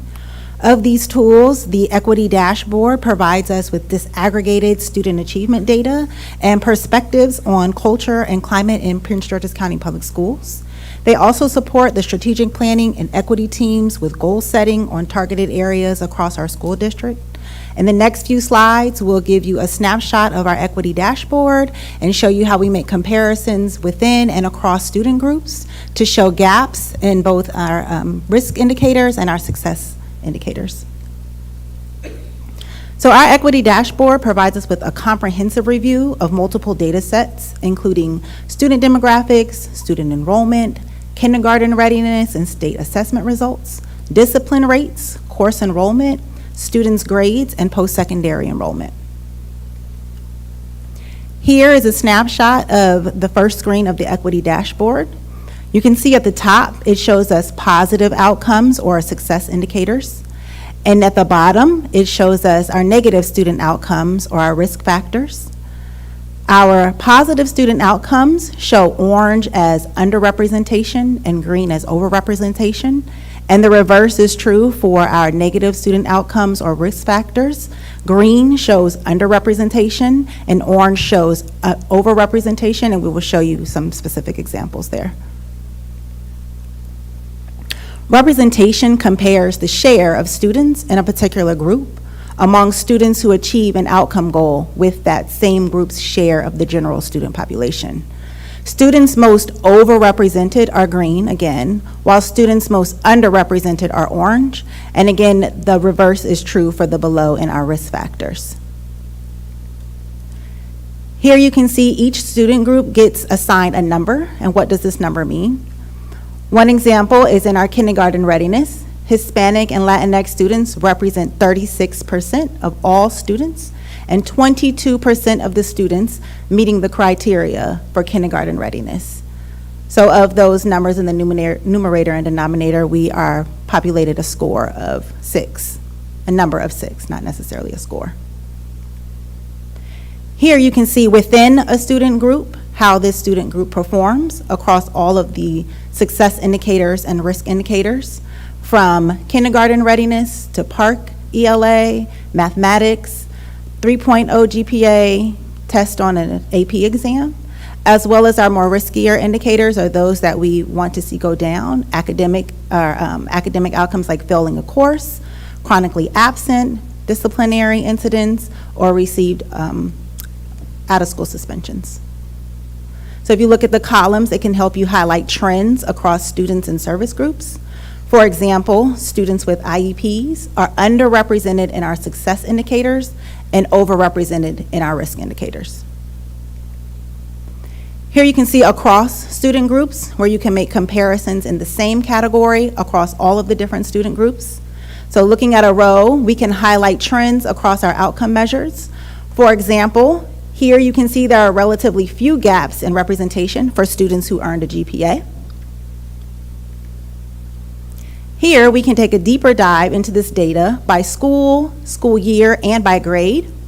One important caveat is the current view shows results for all school years combined, which may hide trends that have shifted over time. Another view of the equity dashboard allows us to make side-by-side comparisons across performance areas, sets of schools, or unique student groups.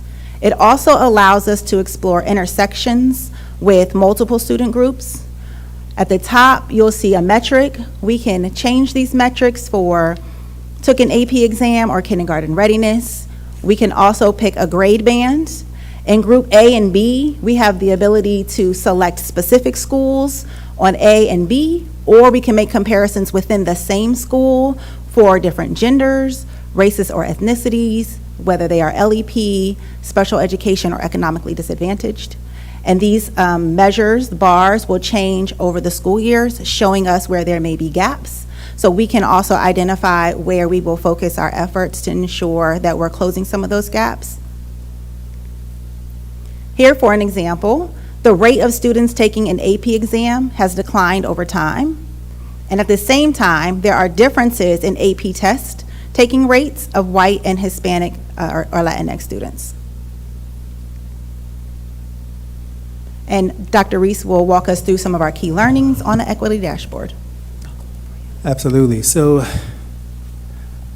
I don't want to read verbatim what's on the slide for you, but the first key learning that is there tells us something that we've known historically in the nation and specifically in the Prince George's County Public Schools for quite some time regarding the outcome gaps that exist between different groups of students. Fortunately, we have a community in Prince George's County that is painfully honest. And I've had the responsibility, along with Vanessa Weatherington and many other staff members, of reading every single survey response multiple times. And because of the rich array and diversity of people who are responding to those survey items, it's pretty clear what the opportunities for success are in our district and what the things are that we are doing well. So I want to fast forward a little bit to say, when I tell my supervisor, the Chief of Human Resources, that I feel like I have a pretty clear understanding of what the challenges are in the Prince George's County Public Schools, it is based off of the feedback that I am hearing from staff members and the community members around workforce diversity, around representation, around too few male Hispanic students being identified for talented and gifted programs. So initially, I felt that I didn't need an equity audit to tell me and tell us some of the things that were already problems, because I felt like we had a process in place and feedback from people that was giving us that data. And upon further reflection and listening to the previous board meetings, I do agree that it is a good thing to welcome the opportunity to have additional eyes to give us feedback around how we're executing against our policies and procedures as a school district to make meaningful change for students. But as somebody who's fiscally conservative and I want to be a good steward of our funds, I didn't want to put money out there to tell me something that I already knew, but I want to make sure that we use those resources to gain new insights that can compel our very dedicated staff to meaningful action. There are two other key learnings that are there that speak to academic outcomes that we need to address, that I'm not proud of that we have to address, but that is the work that we have to continue to engage in our school district.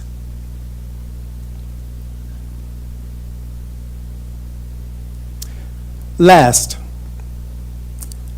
just to kind of overview the process that we've been working through as a school district, we reviewed recommendations from the equity dashboard. So our external partner, Hanover, provides us with recommendations based off of their analysis around what they think some of our next steps are.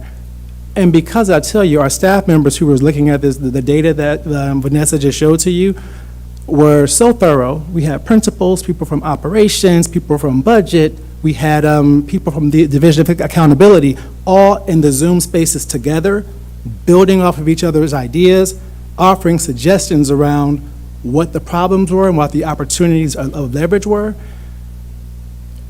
I felt like our external partner gave us some good recommendations, but our staff had recommendations that were even more robust. So out of that, we developed these critical success indicators, and you'll hear us talk about CSIs. Those are the metrics that we're using to measure transformation in our school district, and you'll see them in our T26 plan. It next says that we collaborated with teams to develop strategies that can address the opportunities that we have. And in full transparency, there were some examples of strategies that were outstanding, that were going to make a difference and make impact. And as we continue to do our strategic work, we've had to refine our strategies to come up with better ones that we're going to make sure that we saw this type of success that we need.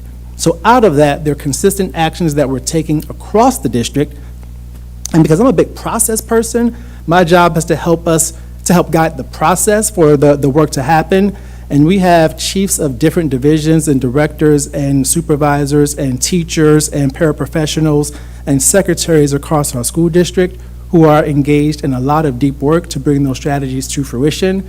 On this slide, you can see some of the recommendations from Hanover Research and some of the corresponding actions we've taken as a school district to address those recommendations.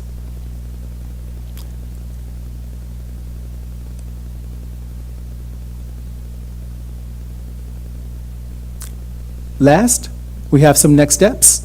We're currently updating our equity dashboard. We actually just had a session today at our Strategic Planning Institute where a number of staff members kind of looked at the equity dashboard in a live session and kind of got to manipulate the data to ask deeper questions. We're working on creating public views of the dashboard so that we can be more transparent with the entire PGCPS community around what opportunities exist in terms of under and overrepresentation. And finally, we'll continue to engage divisional leaders in strategic planning opportunities and look forward to working more closely with our school board as we move forward in this school year and continue into the next.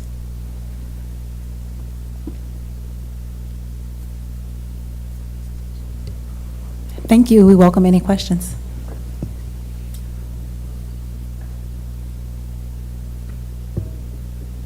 Board Member Adam Stafford.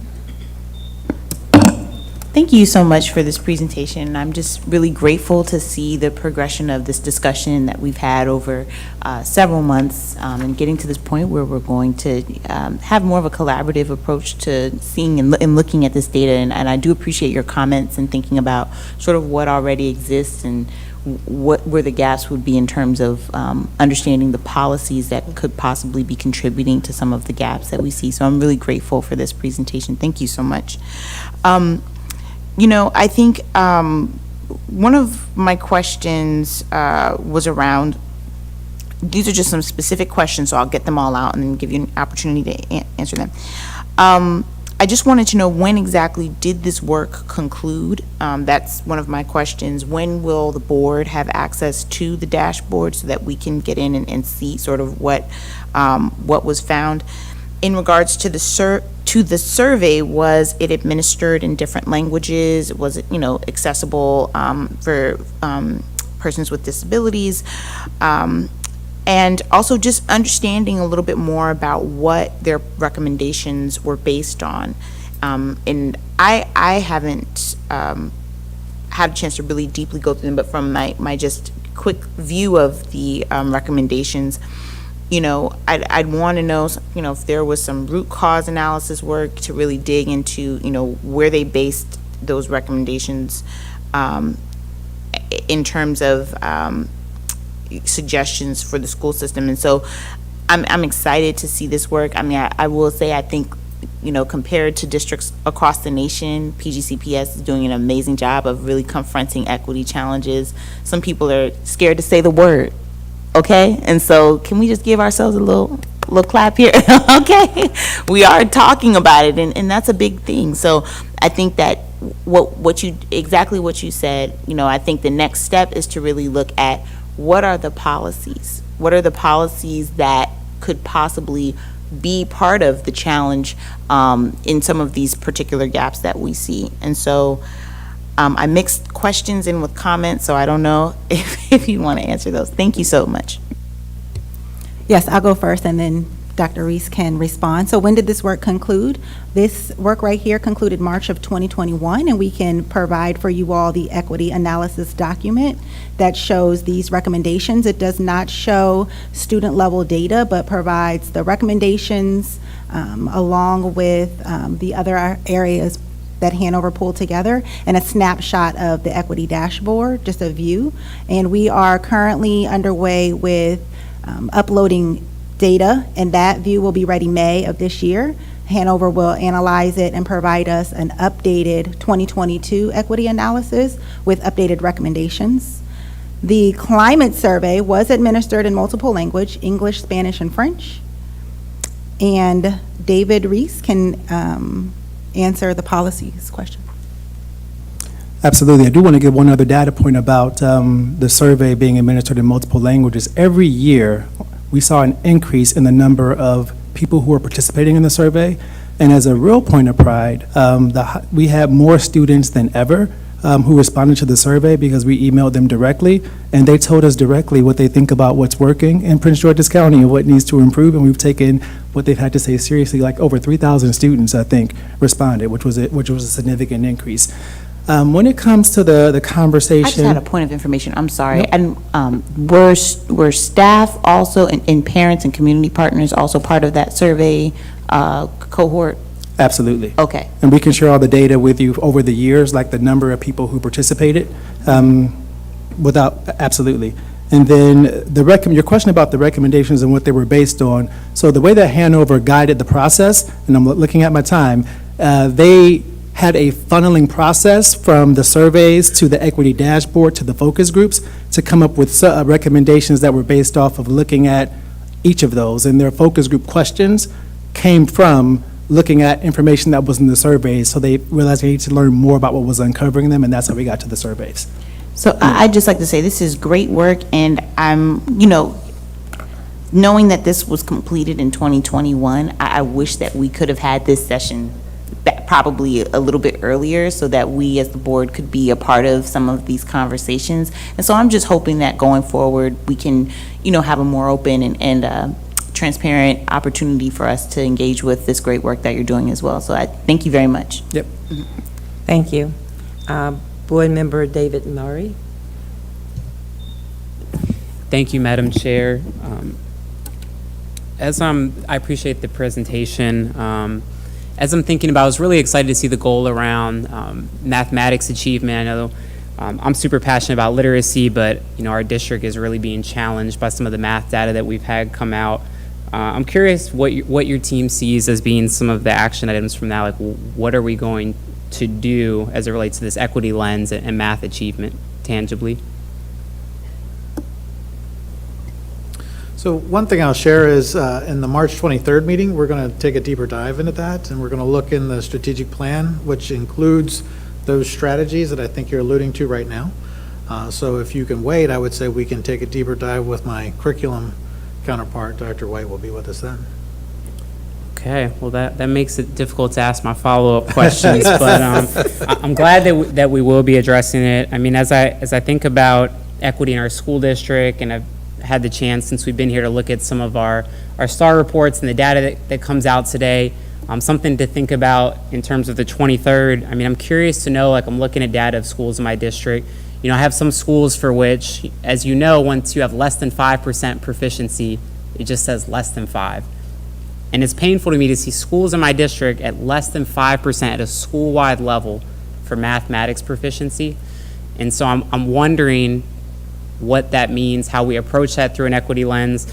I'm even curious, I guess one question I can ask now, I'm curious if the equity department is collaborating with the charter schools office, because to me, I think about those things hand in hand. I mean, what do I tell a community of parents that ask me, Mr. Murray, what are we doing for this school? What are we doing in a school? I mean, less than 5% means when you walk into a classroom, maybe one child is on grade level in mathematics. And so I'm curious if you all have thought about that as it relates to charters and if there's been any interaction there. Thank you for the question. What I will say is the irony that I'm sitting next to Elizabeth Saunders. Our offices are literally located next to each other as well in John Edgar Howard. So we have lots of opportunities to collaborate, and we can always increase the specificity of our collaboration around topics like you just put out. Regarding the equity question, when I think about our staff members, and I don't want to get too far ahead of what Dr. White will offer later, but when we think about equity for staff members and teaching mathematics, we have to look honestly, and we just had this conversation today with my math counterparts, look honestly around who is in front of our students willing to teach math, what their level of skill is in teaching mathematics. A lot of our math majors are not becoming math teachers. And so we have to make sure with absolute certainty that the professional development that we're providing to those brave, courageous, and excited people, that we're meeting their instructional need at the level where they are as educators to make sure that they can support our students. And I know that our math department's been doing some pretty serious work with that, and will continue to do so. That's a great point. I appreciate that. Thank you. Thank you, Board Member Murray. Board Member Briggs. Thank you so much, Chair Mickens-Murray, and thanks so much again for the presentation to you, Ms. Wetherington, and Dr. Reese. I had a question about, and I think that Board Member Adam Stafford brought this up, but I was just curious if you could speak to, for the equity survey, if teachers, particularly I think around staff, actually not just teachers, staff in general, were included in that, and I think you said yes, Dr. Reese, to that. But the question I had beyond that was around retention of teachers, promotion of educators, if any of that was captured in this equity report.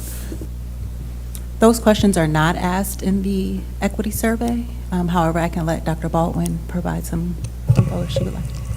Oh, thank you. So, no, it was not included in the survey, but we do have that information, and it's part of one of our CSIs, which is recruitment and retention. And right now, we continue to maintain an 89% retention rate for our teachers. But it is one of our critical success indicators that we consistently monitor and are working to increase.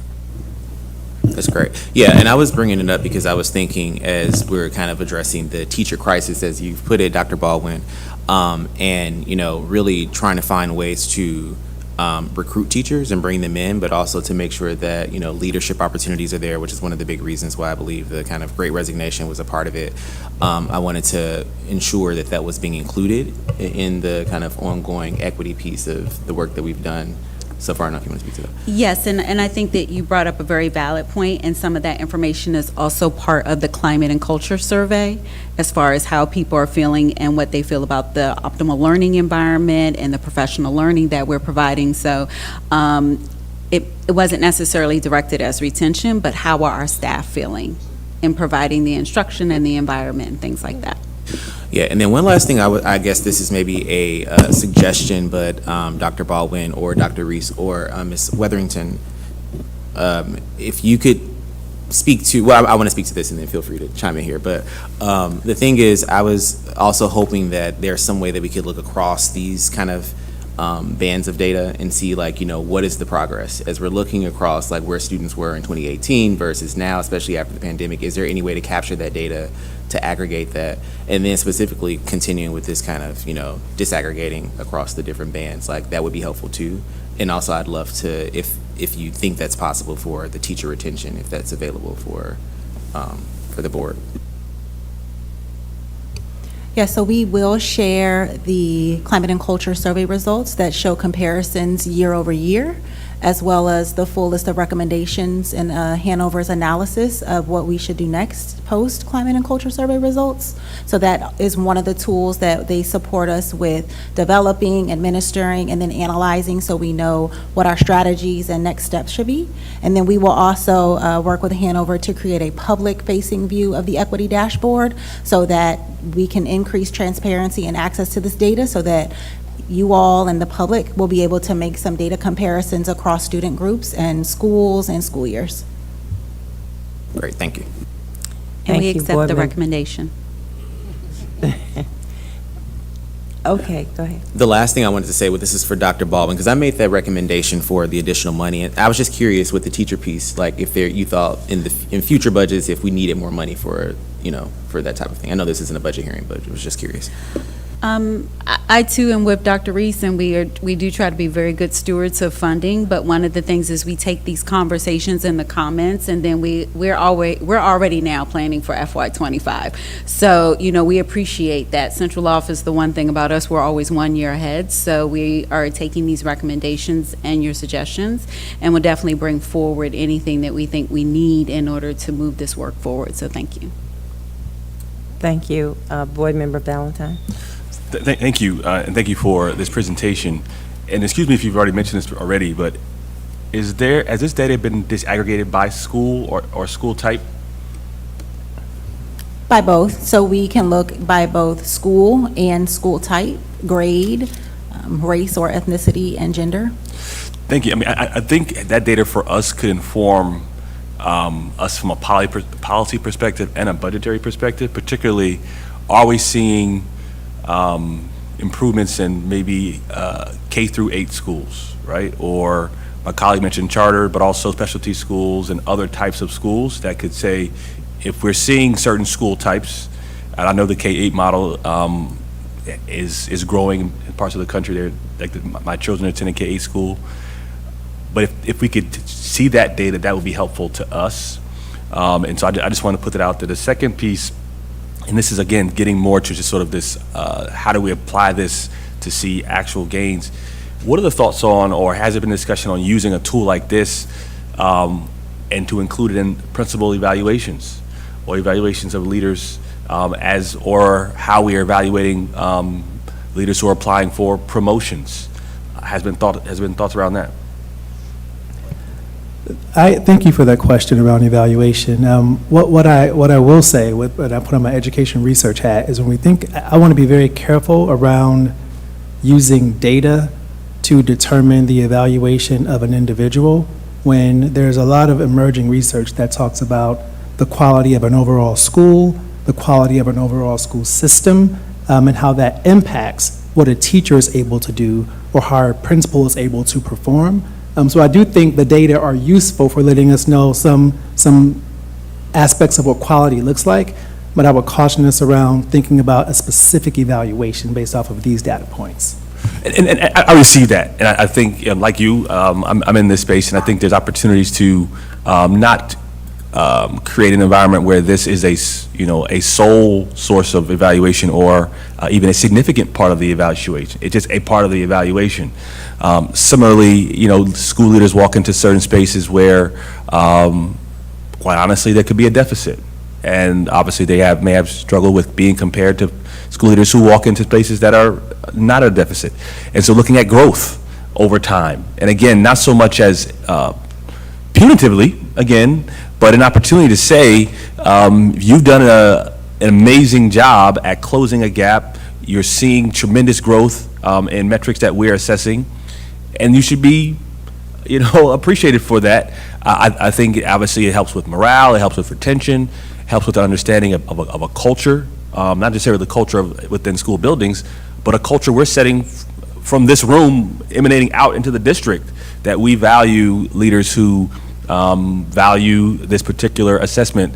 And my concern is if we don't, then this becomes something you present to us. It's a good piece of information, but I would struggle to say how we would draw what you presented to us today and how it moves us forward, as opposed to it being a snapshot in time to tell us, oh, this is what people think, excellent.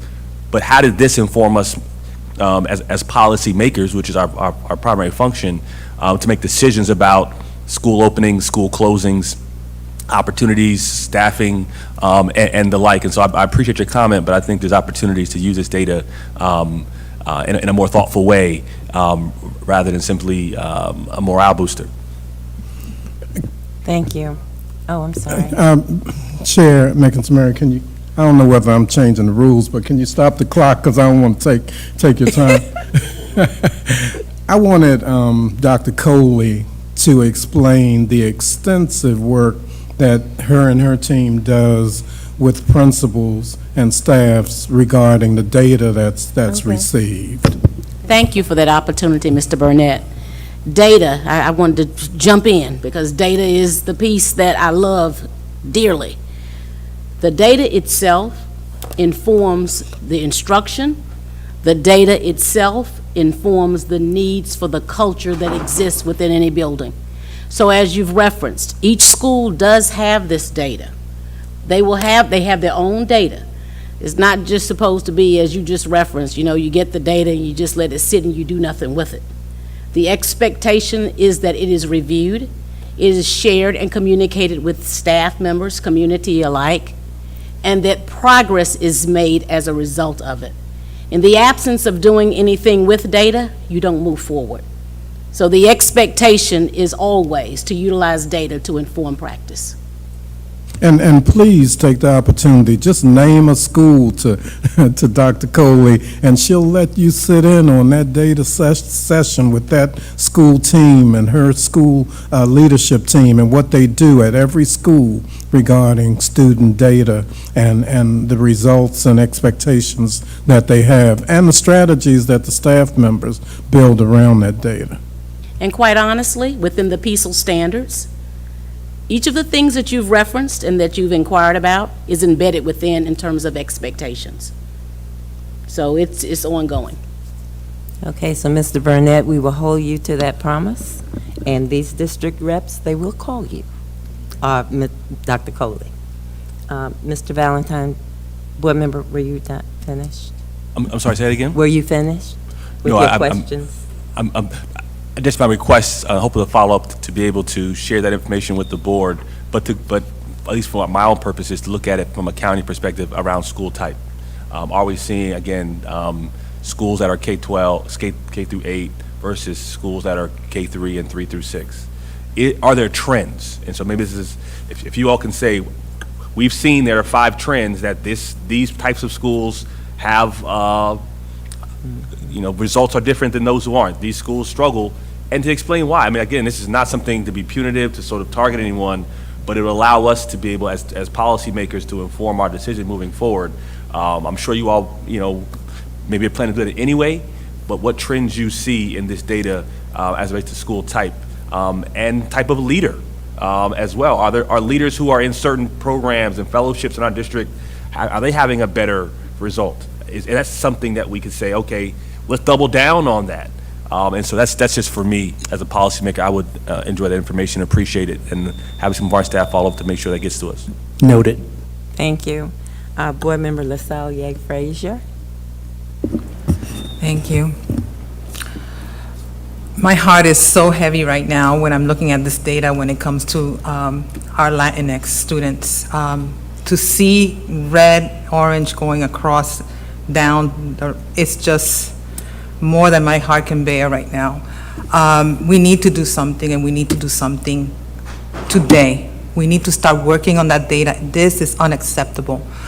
I just don't know. I would like to find out more information. Thank you because of the presentation, and thank you because the data provides us with a way to begin working on this. But I feel like this is already from 2021. I can't wait to see the data that you're showing us for last year. I'm expecting to see some increases in those numbers, and hopefully we're moving that needle, even if it's just a little, because if not, we're not doing anything for our children in Prince George's County. I have some questions about how the climate survey was done. Where can we find where the actual response rates were by language? So how many responses were in English, Spanish, and French? Where can I find the actual survey responses so that we can look at them? Does it show what, like Board Member Valentine shared, what schools and are particular have higher numbers? How can we look at that? Is there an opportunity for us as the board to have a live view interactive session that we can work together and learn about this dashboard that I wasn't even aware existed. And then what are we doing specifically with our Latino males? That data, it's really, it's just unacceptable. So I can respond to the survey questions. The 2022 data for the equity dashboard will be synthesized by May. So we will be able to provide an updated data presentation once we receive those analysis and recommendations from Hanover. So hopefully during the month of May, we will have a full report to provide. The responses by language, we can work with Hanover as well to pull responses by language to provide to you, as well as school response rates. Currently, the infographic and the 2022 Climate and Culture Survey report will be prepared, but it doesn't include school response rates, but we can pull that data. Thank you. Thank you, Board Member LaSalle.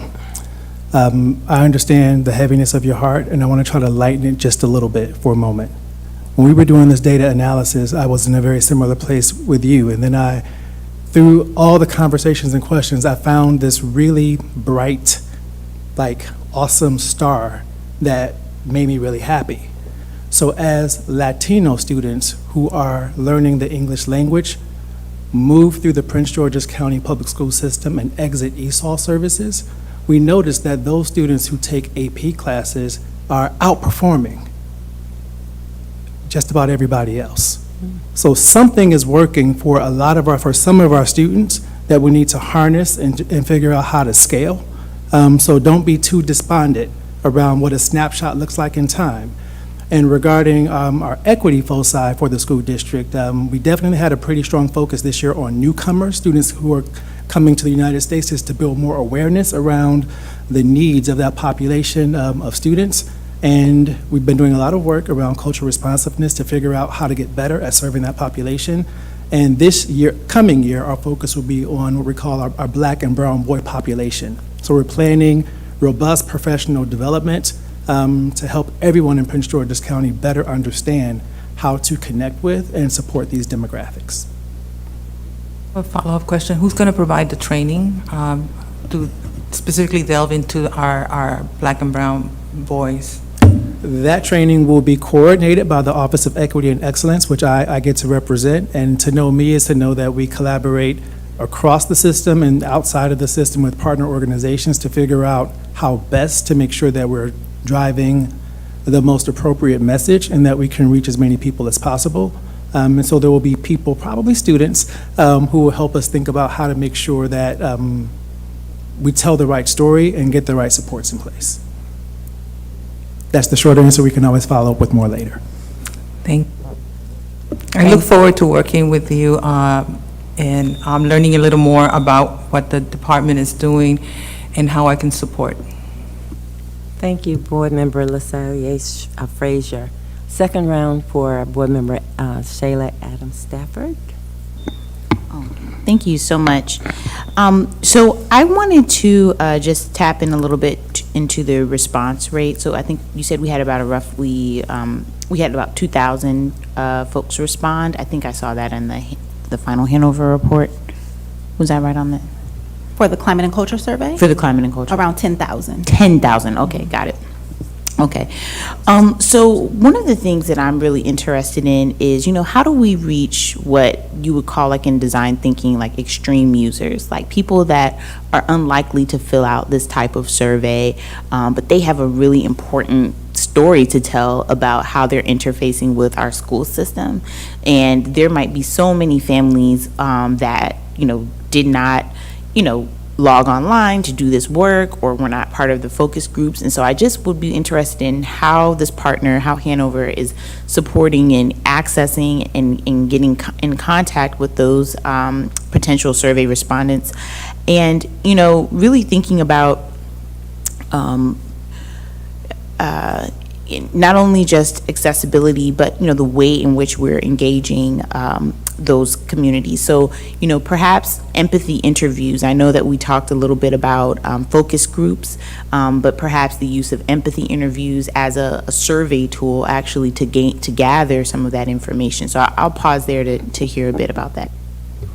Absolutely. So we did undergo an extensive communications plan this year for our climate and culture survey, which resulted in a huge increase in respondents. Last year, we had around 2,600 respondents in total, and this year we had around 10,000. So we know that something is working. We pushed out through our schools, our principals. We partnered with Dr. Coley's team to share live at principals meetings, and they also made the push to school staff and students. We shared with our communications teams, and Dr. Golson also made a huge push across the system.